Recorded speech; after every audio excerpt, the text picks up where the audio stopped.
नमस्कार, आप देख रहे हैं खबर दोपहर। मैं हूं आपके साथ विभा उपाध्याय और बुलेटिन की शुरुआत इस वक्त बड़ी खबर के साथ। खबर राजधानी दिल्ली से, जहां पर कुतुब मीनार पर सुनवाई पूरी हो चुकी है। पूजा की मांग पर कोर्ट में सुनवाई पूरी हो चुकी है। कुतुब मीनार पर यह सुनवाई पूरी हुई। पूजा की मांग पर कोर्ट में यह सुनवाई पूरी हो चुकी है। साकेत कोर्ट ने सुनवाई पूरी कर ली है।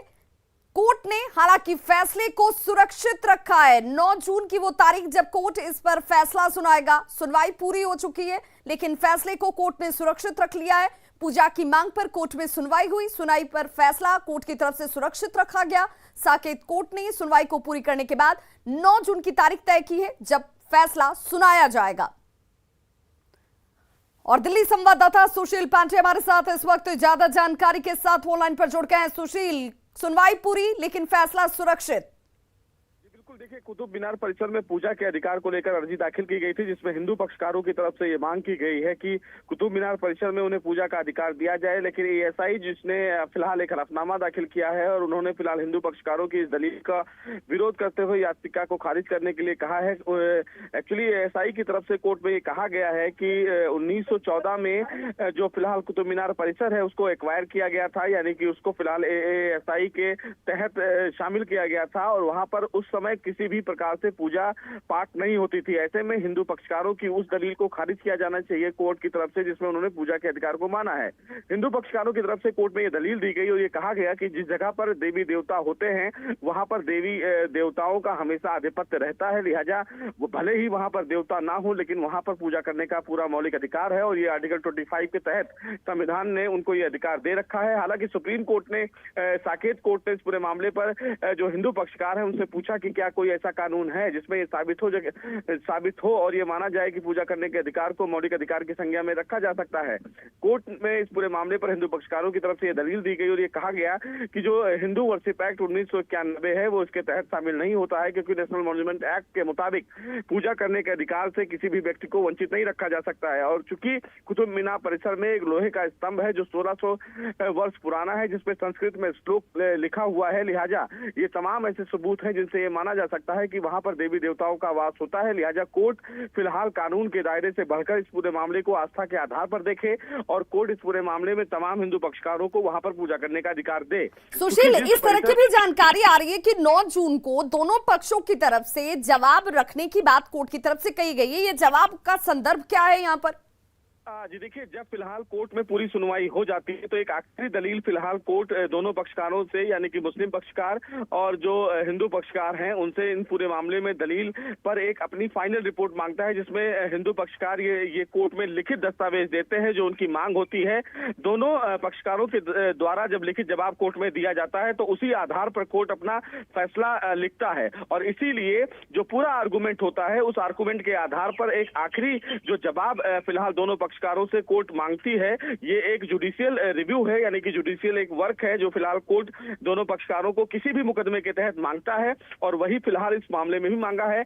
अब दोनों जो पक्षकार हैं, यानी कि हिंदू पक्षकार, एएसआई और मुस्लिम पक्षकार, ये तमाम लोग फिलहाल 9 जून से पहले अपने लिखित दस्तावेज कोर्ट के समक्ष उपलब्ध कराएंगे। कोर्ट उन तमाम दस्तावेजों को स्टडी पे लेगा, रिकॉर्ड पर लेगा और उसके बाद 9 जून की ही वो तारीख है जब इस पर फैसला भी सबके सामने आ जाएगा, जिसका इंतजार अब सभी कर रहे हैं। बहुत बहुत शुक्रिया सुशील तमाम जानकारी के लिए आपका। तो साकेत कोर्ट ने पूरी सुनवाई कर ली है और सुनवाई पूरी होने के बाद फैसले के लिए 9 जून की तारीख तय कर दी गई है। कोर्ट ने फैसले को सुरक्षित रख लिया है। कुतुब मीनार में पूजा का अधिकार मिलेगा या नहीं मिलेगा, इसे लेकर के थोड़ा इंतजार और 9 जून तक का, जब फैसले पर क्या कुछ फैसला कोर्ट की तरफ से लिया गया है, ये तमाम तस्वीरें पूरी तरह से साफ हो जाएंगी। बड़ी खबर राजधानी पटना से, जहां पर छात्रों ने मार्च निकाला है। मगध यूनिवर्सिटी के छात्रों की तरफ से मार्च निकाला गया। सेशन लेट होने से ये छात्र नाराज बताए जा रहे हैं। छात्रों ने नाराजगी जाहिर करते हुए मार्च निकाला है। मगध यूनिवर्सिटी के ये तमाम छात्र जिनकी तरफ से मार्च निकाला गया, सेशन लेट चल रहा है और इसे लेकर नाराजगी जाहिर की गई। पुलिस ने हालांकि छात्रों को हिरासत में लिया। पुलिस ने छात्रों को थप्पड़ भी जड़ाए, जिसे लेकर छात्रों में और ज्यादा नाराजगी देखने को मिली। तो छात्रों ने मार्च निकाला, नाराजगी इस बात को लेकर कि सेशंस लेट हो रहे हैं, छात्रों के भविष्य के साथ खिलवाड़ ना हो। 2 तस्वीरें देख लीजिए, क्या हालात इस दौरान यहाँ मगध यूनिवर्सिटी के छात्रों के इस मार्च के दौरान पैदा हो गए, जहां पर लाठी डंडों का इस्तेमाल किया गया, छात्रों को यहां से हटाया गया, खदेड़ा गया। पुलिस ने छात्रों को हिरासत में भी लिया इस दौरान। और यहां पर जो छात्रों की तरफ से नाराजगी जाहिर की जा रही थी, उन छात्रों को यहां पर दौड़ाया गया। दूसरी तस्वीर भी देख लीजिए, जहां पर थप्पड़ जड़ा जा रहा है छात्र को। मगध यूनिवर्सिटी के छात्रों के मार्च के दौरान क्या मांग छात्रों की रही, जरा वो भी सुन लीजिए। कानूनी सर, हम लोग विद्यार्थियों के साथ इस तरीका से अन्याय किया जा रहा है।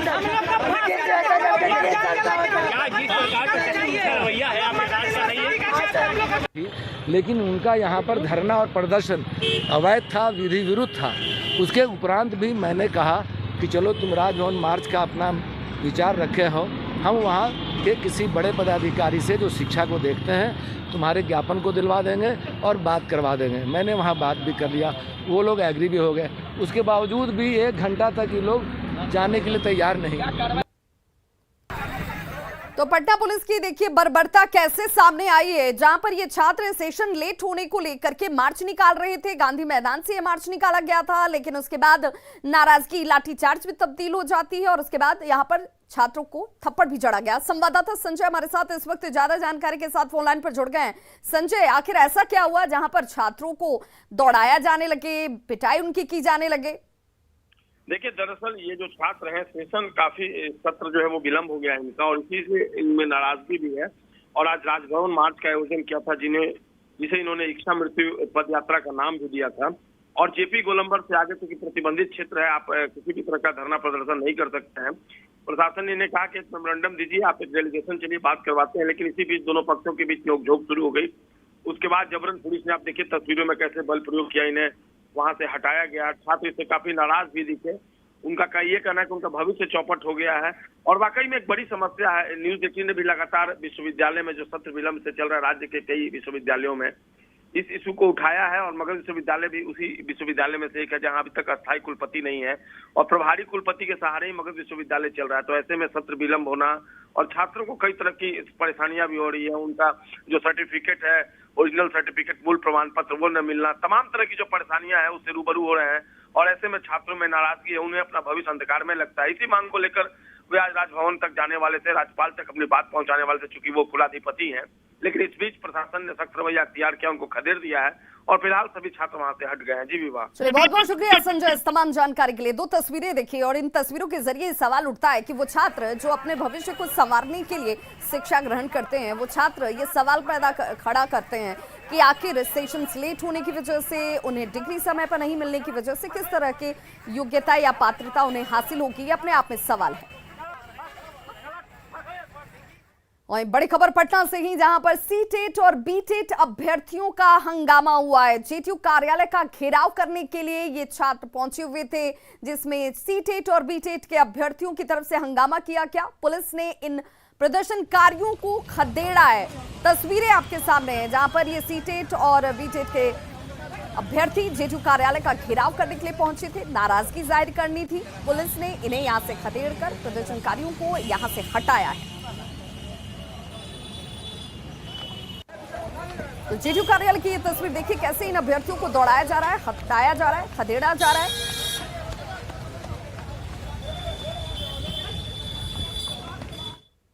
वहीं बड़ी खबर किशनगंज से आ रही है, जहां मंडल कारा में छापेमारी की गई है। जिला प्रशासन की कार्रवाई बड़ी तौर पर यहां मंडल कारा में की गई, वार्डों की तलाशी ली गई है।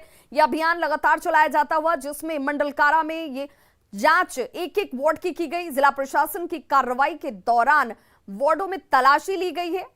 किशनगंज से यह बड़ी खबर, जहां पर एक-एक वार्ड की तलाशी ली गई है। मंडल कारा, किशनगंज, जहां पर छापेमारी की गई।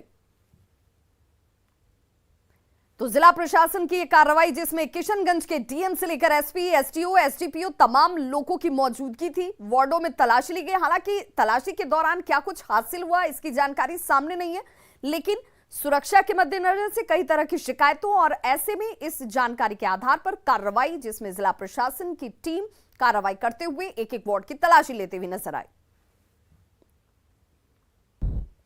बड़ी खबर गया से, जहां पर 2 लोगों की संदिग्ध मौत हो गई है। शराब से मौत की आशंका जाहिर की जा रही है। यह बड़ी खबर गया से, जहां पर 2 लोगों की संदिग्ध परिस्थिति में मौत।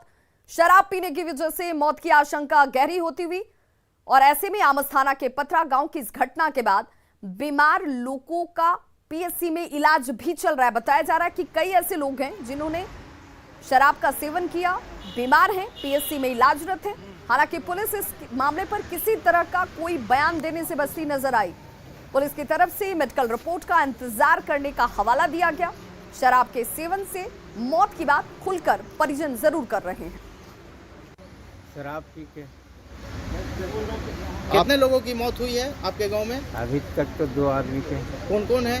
वो एक छोटा मेरा भाई है, लड़का है। क्या नाम है भाई का? अरविंद पासवान। और लड़के का? अमर पासवान। किस टाइम इन लोग शराब पिए थे और कहाँ पिए थे? शराब जो है कि सवेरे के टाइम में पिया है इन लोग। रविवार को? हाँ नहीं, सोमवार को।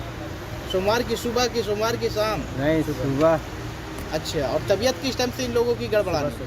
तबीयत जो है कि वही 12 बजे के बाद से गड़बड़ाया है। तो फिर आप लोग कहीं इलाज कराया? इलाज के लिए गए यहाँ मेडिकल में, तो यहाँ से अथी कर दिया। और कितने लोग शराब पिए हैं जिससे वो लोग बीमार हैं? ये हमको पता नहीं, हम तो अपने मुँह लग गए।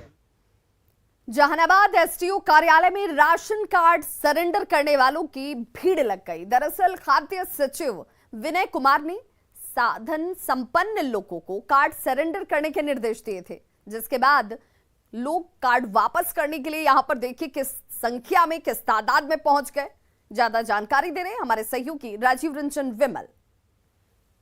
खाद्य सचिव ने नए नियम की जानकारी लोगों को दी है, जिसके तहत 31 मई तक वैसे लोगों को अपना कार्ड सरेंडर करना होगा जिन्होंने ऐसा कार्ड बनवाया है, जैसे जिनका पक्का मकान हो, जमीन के मालिक हो, गाड़ी रखते हो, ऐसे लोगों को अपना कार्ड सरेंडर करना है। जाहिर है सरकार की सूचना जो जारी हुई है उसके बाद से कार्ड सरेंडर करने वालों की तादाद बढ़ गई है। हम अभी जहानाबाद एसडीओ कार्यालय में हैं, यहाँ भी कई लोग कार्ड सरेंडर करने पहुँचे। आए हूँ ब्लॉक में। अच्छा, मतलब क्यों आई हैं वो बताइए। हमारे राशन मिलते थे, हमने बाहर रहते थे, जब से बंदी वाला हुए जब से राशन मेरे काट दिया। कार्ड तो सरेंडर करने आई? हाँ। अच्छा, क्या बोला जा रहा है? बोल रहे हैं अगला मंगल कर जमा किए थे, बोले कि हो भी सकते हैं, नहीं भी हो सकते हैं, मंगलवार कर पता कर ली। सरकार का आदेश आया था कि हाँ, वैसे जो अपात्र कार्डधारी हैं वह सरकार के आदेशानुसार वो लोग स्वेच्छा से ही सरेंडर मतलब अपना कार्ड अमूमन आ रहे हैं, और जिनके मन में जैसे जैसे जागरूकता हो रही है उसी प्रकार से धीरे धीरे अनुमंडल कार्यालय में आकर करके हाँ बहुत लोग जमा किए हैं। सरकार के नए नियमों के बाद वैसे लोगों की परेशानी बढ़ गई है जिन्होंने फर्जी तरीके से राशन कार्ड बनवाया था। वैसे लोग लगातार यहां पहुंच रहे हैं और अपना राशन कार्ड सरेंडर कर रहे हैं। राजीव रंजन विमल, न्यूज़ 18, जहानाबाद। और बड़ी खबर दरभंगा से, जहां हॉरर किलिंग की वारदात सामने आई है। हॉरर किलिंग की इस वारदात के बाद इलाके में सनसनी है। पिता ने बेटी की हत्या कर दी है। ऑडियो ने हालांकि इस हत्या के राज से पर्दा उठा दिया। पिता उस्मान ने बेटी को मौत के घाट उतार दिया। प्रेमी से बातचीत करते हुए पिता ने बेटी को पकड़ लिया था। मृतक की मां ने पुलिस से इसकी शिकायत भी की। मोरो के रतनपुरा गांव का यह पूरा मामला, जहां पर हॉरर किलिंग के बाद ऑडियो ने हत्या के राज से पर्दा उठा दिया। तो दरभंगा से यह बड़ी खबर, जहां पर हॉरर किलिंग का मामला सामने आया है। प्रेमी से बात करते हुए पिता ने बेटी को पकड़ लिया, जिसके बाद हत्या कर दी जाती है। मोरो के रतनपुरा गांव का यह मामला है। बांका में दक्षिणी सोनडीहा पंचायत के बेलुटिक गांव में पेयजल की बड़ी समस्या है। करीब 48 लाख की लागत से फ्लोराइड रिमूवल पेयजल आपूर्ति योजना यहां लगाई गई। इस योजना से भी कुछ जगह पानी की सप्लाई की जा रही है, पर गांव के अंदर अभी तक पानी पहुंच नहीं पाया है और इसीलिए लोगों की परेशानी अब भी बरकरार है। 175 से 200 घर की है जो पानी पहुंचाना था, लेकिन ये सौर चालित जो योजना है ये सक्सेस नहीं हो सका। सब जगह पानी भी नहीं गया। फिर दूसरी योजना जल नल योजना के तहत जो है फिर यहाँ पे लगाई गई है। इसमें भी अभी शिकायत है कि हर घर में पानी नहीं पहुँच रहा है, कहीं पानी का वायरिंग भी नहीं किया है। तो फिर इधर तो कोई ध्यान नहीं दिया, तो बंदे पड़ा है। तो उससे सब लोगों को पानी मिल पाता है क्या, जो नई योजना बनी है? नए रोड किनारे किनारे तो है, कहीं गांव घुसा है, कहीं पे अभी उसका कनेक्शन नहीं हुआ है। प्रखंड के दक्षिणी सुंडिया पंचायत के बेलू टिकर गांव में है और आप देख सकते हैं कि ये गांव पहले जल समस्या से काफ़ी त्रस्त रहता था, लेकिन इस जल समस्या से निदान दिलाने के लिए करीब 5 साल पहले यहाँ पर लोक स्वास्थ्य प्रमंडल विभाग के द्वारा सौर चालित मिनी जलापूर्ति योजना चालू की गई थी, जिसमें कि लाखों रुपए लागत आए थे।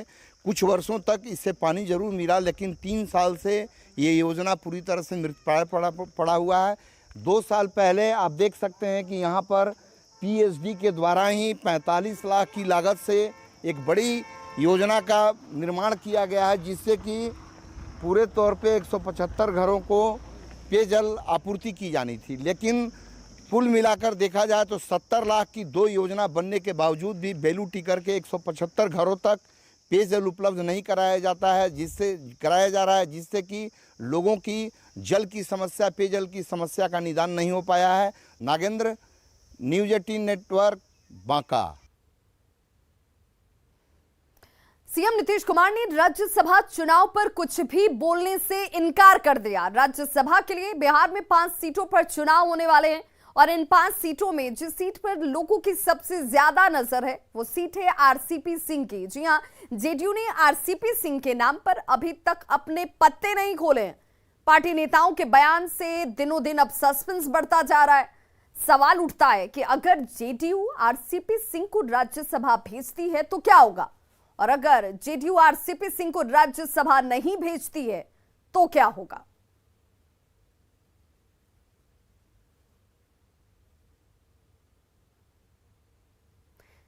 तो जेडीयू कब सुलझाएगी आरसीपी का ये पेंच, क्योंकि इस पर अब तक कोई जवाब नहीं है।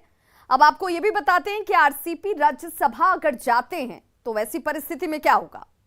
आरसीपी सिंह केंद्र में मंत्री बने रहेंगे, केंद्रीय इस्पात मंत्री की कुर्सी संभालते रहेंगे। जेडीयू के प्रति आरसीपी सिंह की आस्था और ज्यादा बढ़ेगी। जेडीयू संगठन को मजबूती पर आरसीपी जोर देते नजर आएंगे। आरसीपी से बिदकने वालों का संकट जरूर बढ़ जाएगा। देखिए, मुझे तो कोई हलचल नहीं दिख रहा है। जो सामान्य प्रक्रिया वो चल रहा है और माननीय मुख्यमंत्री जी को सभी माननीय विधायक ने अधिकृत कर दिया है इसके लिए, और माननीय नेता को अधिकृत कर दिया है। तो समय आने पे माननीय मुख्यमंत्री जी निर्णय लेंगे किनको जाना है किनको नहीं जाना। ये तो उनका विशेषाधिकार है। राज्यसभा में जदयू किसे भेजती है ये उनका अंदरूनी मामला है। वो राम को भेजती है या श्याम को भेजती है, ये उनका मामला है। भाजपा किसे भेजती है ये भाजपा का मामला है। जिसे भी राज्यसभा में जदयू भेजेगी, भाजपा भेजेगी, उससे दोनों के गठबंधन पर कोई प्रभाव नहीं पड़ने वाला है। मैं मानता हूं कि एक बात बिहार के सामने और जनता दल यू और बीजेपी के सामने बहुत स्पष्ट है। जनता दल यू और बीजेपी को इस बात के लिए गर्व है और इस बात के लिए सम्मान, ये दोनों पार्टी अपने को गौरवान्वित महसूस करती है। कितने लंबे काल तक इतने अच्छे ढंग से कार्यक्रमों को संचालित करने में और एक साथ काम करने का रिकॉर्ड इस देश में आज की राजनीतिक परिस्थिति में, जब मत और मतांतर की ऐसी स्थिति देश में दिखाई पड़ती है, इन दोनों दलों ने दिखाई दिया है। और जिस तरह से